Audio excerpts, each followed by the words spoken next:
ગુજરાતમાં વાત કરીએ આદિવાસી વિસ્તારની તો આદિવાસી વિસ્તારમાં રાજનીતિમાં સૌથી પહેલું નામ આવે ડેડિયાપાડાના ધારાસભ્ય ચૈતર વસાવાનું અને એ બાદ નામ આવે ભારતીય જનતા પાર્ટીના મનસુખ વસાવાનું। પણ હવે ક્યાંક આ જ આદિવાસી વિસ્તારમાં કોંગ્રેસ સ્થાનિક સ્વરાજની ચૂંટણી પહેલા એક્ટિવ થઈ છે ને એક્ટિવ એ રીતે થઈ કે હવે આજ કોંગ્રેસે આમ આદમી પાર્ટીમાં મોટું ગાબડું પાડ્યું છે। સમગ્ર વિષય શું છે, આદિવાસી વિસ્તારની રાજનીતિ અત્યારે હાલ કઈ હાલતમાં છે, એ દરેક વિષયને લઈને વિગતે વાત કરીએ। નમસ્કાર, હું હંસિની અને તમે જોઈ રહ્યા છો નિર્ભય ન્યૂઝ। ગુજરાતમાં આમ તો આદિવાસી વિસ્તારની રાજનીતિ ચૈતર વસાવા અને મનસુખ વસાવાના નામથી વધારે ચાલતી હોય છે। બંને નેતાઓ એકબીજા ઉપર આકરા પ્રહારો કરતા હોય છે। એવામાં હવે આદિવાસી વિસ્તારમાં ચૈતર વસાવાનો તોડ શોધવા માટે થઈને ભાજપના નાયબ મુખ્યમંત્રી હર્ષ સંઘવીથી લઈને દરેક મંત્રીઓથી લઈને નેતાઓ કામે લાગ્યા છે। ત્યારે ક્યાંક હવે આમ આદમી પાર્ટીને છોટા ઉદેપુરના કવાંટમાં એક મોટો ફટકો પડ્યો છે। હું આવું એટલા માટે કહી રહી છું કારણ કે હવે આ વિસ્તારની અંદર કોંગ્રેસ પણ દિવસે ને દિવસે વધારે એક્ટિવ થઈ રહ્યું છે। કોંગ્રેસની વાત કરવામાં આવે તો કોંગ્રેસ આમ તો પોતાનો ગઢ બનાસકાંઠા સિવાય કાંઈ એટલું બધું એક્ટિવ નથી જોવા મળ્યું અને એમાં પણ વાત કરીએ આદિવાસી વિસ્તારની।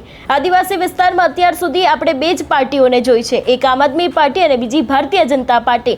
પણ અત્યારે હાલ ધીરે ધીરે સ્થાનિક સ્વરાજની ચૂંટણી આવતાની સાથે કોંગ્રેસ પણ આદિવાસી વિસ્તારમાં એટલું જ એક્ટિવ થયું છે।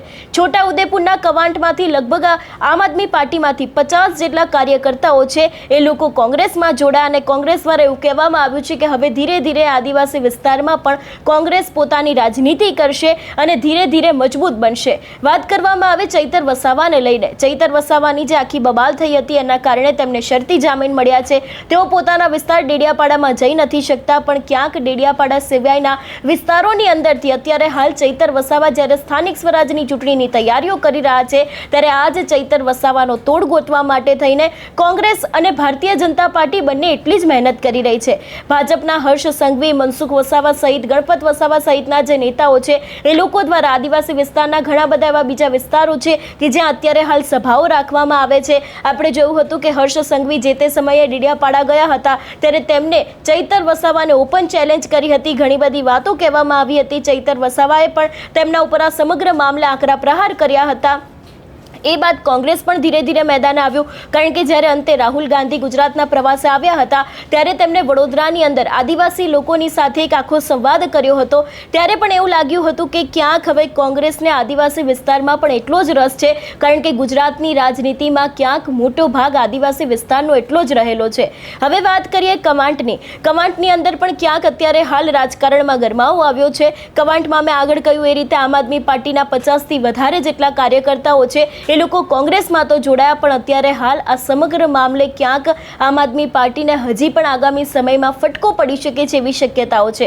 મનસુખ વસાવા સહિતના જે નેતાઓ છે એ લોકો પણ સ્થાનિક સ્વરાજની ચૂંટણીની તૈયારીઓ કરી રહ્યા છે કારણ કે આ વખતની ચૂંટણીમાં આદિવાસી જે બેઠકો છે એનું મહત્વ ખૂબ જ માનવામાં આવે છે। આ બેઠકોને કારણે પણ ક્યાંક રાજકારણમાં તેની અસર થઈ શકે છે અને આ જ અત્યારની ચૂંટણી પ્રમાણે એવું માનવામાં આવે છે કે આદિવાસી વિસ્તારની જે રાજનીતિ છે એ અત્યારે હાલ એક સેમિફાઇનલ મેચ છે કારણ કે 2027માં જ્યારે વિધાનસભાની ચૂંટણી આવશે ત્યારે જોવાનું રહેશે કે જે રીતનું અત્યારનું પરિણામ સામે આવે છે એના કરતાં એ પરિણામ એકદમ વિપરીત હશે કે પછી તેના જેવું જ હશે। જે રીતે છેલ્લા થોડાક સમયથી જ્યારથી ડેડિયાપાડાના ધારાસભ્ય ચૈતર વસાવા બન્યા છે ત્યારથી તેમને મહેનત કરી છે એનું પરિણામ પણ ક્યાંક આ સ્થાનિક સ્વરાજની ચૂંટણીમાં આવી શકે છે એવી પણ શક્યતાઓ છે ને 2027નું પરિણામ પણ ક્યાંક આના ઉપરથી એવું નક્કી કરી શકાય છે અને ક્યાંક તે સમયની રાજનીતિ પણ એવી નક્કી કરી શકાય છે કે અત્યારે હાલ માહોલ આવો છે તો પછી વિધાનસભાની ચૂંટણી સમયે શું નવા જૂની થઈ શકે છે।